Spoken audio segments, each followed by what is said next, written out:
We are the restaurant brokers, and we sell restaurants. We started the nation's largest restaurant brokerage firm over a decade ago. Atlanta, Georgia was our starting point, but our brand is spreading nationwide. We define restaurant brokerage and help buyers just like these.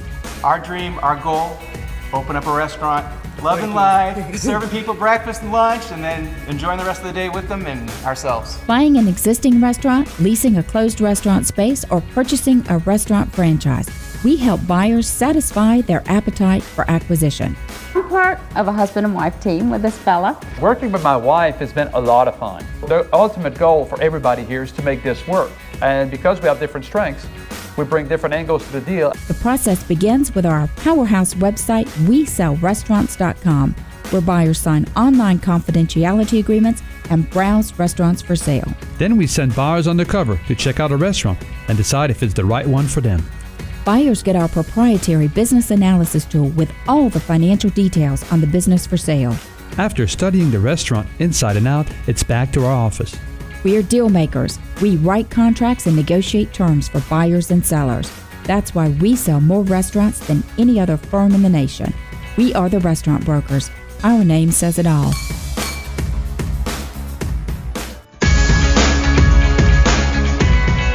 You're back on the air with We Sell Restaurants, the industry leader in restaurants for sales, franchise restaurant resales, and site location for the food service industry. We are franchising nationwide and have offices in Florida, Colorado, South Carolina, Tennessee, and Georgia. And now back to our interview with Chef Antonia Lofaso.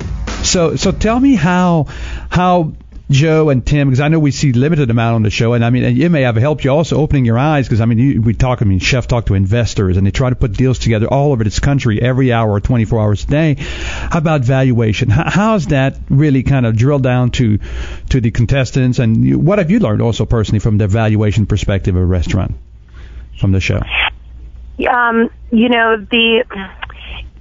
It's so hard to kind of pinpoint exactly like what I've learned from that kind of. I feel like the contestants have really realized, what their business proposals need to look like, and really, they, like I said, a lot of them come in and they've got a really strong business end, and they're not, the food's not really that exciting, or, the food's amazing, and, they look at the operation of it and they have a very hard time operating, so it's like, there's like these three aspects to it.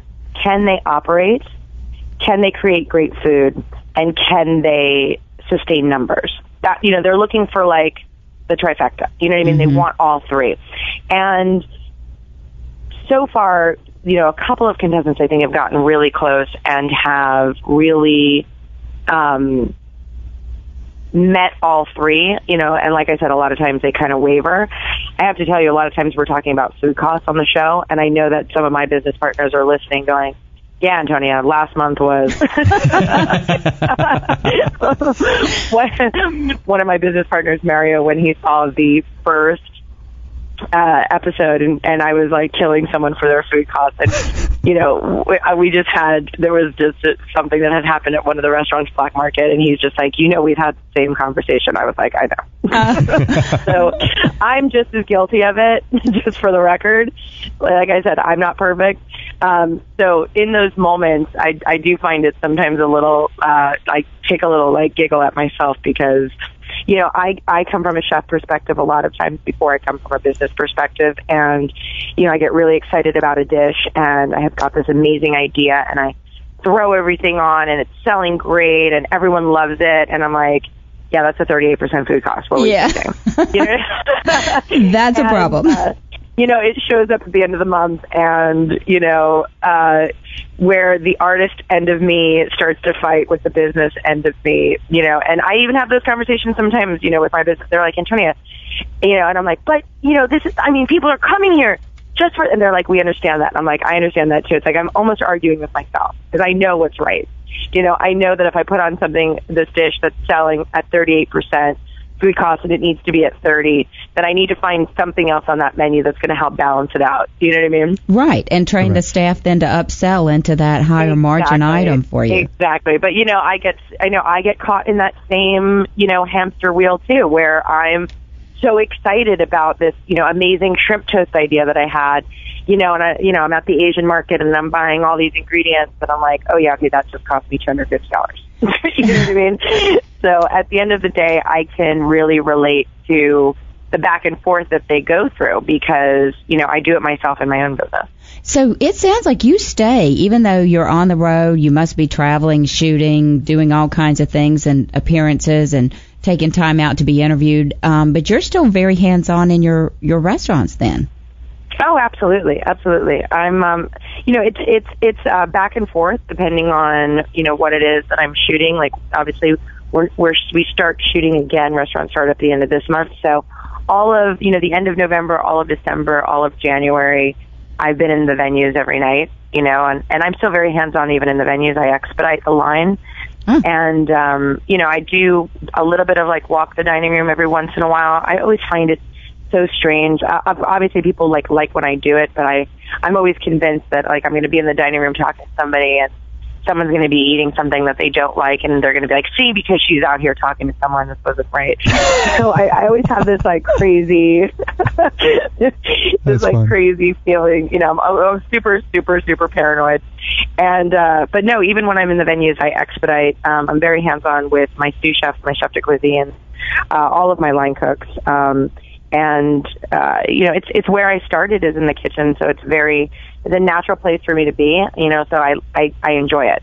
Good. I say sometimes now I'm on these TV shows and, I have stylists that do wardrobe for me and, great, fun, amazing. I've never been like a fashion person, but I've got these great clothes. Nothing feels better to me than when I, have to change and put on my chef jacket, and it's like that kind of buttoning up and putting on the apron, and it's like this deep breath of like relief, like I'm in my gear, I'm ready to go. There's like this settling thing that happens over me, so that kind of sums it up, to be honest, of how I feel about cooking and being in my restaurants. And I don't think, no matter what happens, in my career, as far as how this progresses and gets better every day. And I'm so blessed for that happening. But I think in general, I'll never leave the kitchen. That's right. And yeah, one of my favorite part, back to your numbers, is when you hand them, this is your ledger. I love when you do that, and you hand them their ledger and says, you need to keep up with stuff, because we have heard very funny things. Like I said, what's your food cost? I said, well, I spent $500 last week at the Restaurant Depot. I said, that is not your food cost. Or they say, beef is $20 a pound. I said, yeah, but how many the plate costs? And they don't understand that. It's very interesting. People in the industry for years sometimes don't even understand how to cost their plates and understand. It's amazing. We had an episode just last weekend where, there was about a 12-ounce piece of ahi tuna. Oh my God. I said, great. I said, first off, that's a really large portion for fish. Oh, yes. He said, that's what I want to go with, 12 ounces. I said, okay. And I said, well, what's the food cost on it? He was like, $2.35. And you just see my eyes, like roll back in my head. And I was like, yeah, I think we need to redo that. I think we need to fix that. I was like, there's no way that you're getting tuna. Right. At that cost. It's just not happening. Unless it came out of a can. And then I had to break it down for him. I was like, he's like, well, I broke down my own fish. I mean, it's so funny because he almost had the right textbook answers, but the wrong answer. It's like when you're doing an algebra problem and all the work in the middle seems right and then the answer is wrong. Chef, we cannot tell you how much we appreciate your time today. We continue to follow your success and be great fans, and we're excited to see you on Restaurant Startup. This is Eric and Robin Gagnon. Remember, you can find us online at WeSellRestaurants.com. Take a moment, like us on Facebook at Facebook.com/WeSellRestaurants. Follow us on Twitter. We're at Sell Restaurants. And, of course, we're on LinkedIn as well. We Sell Restaurants is your industry authority and source for information.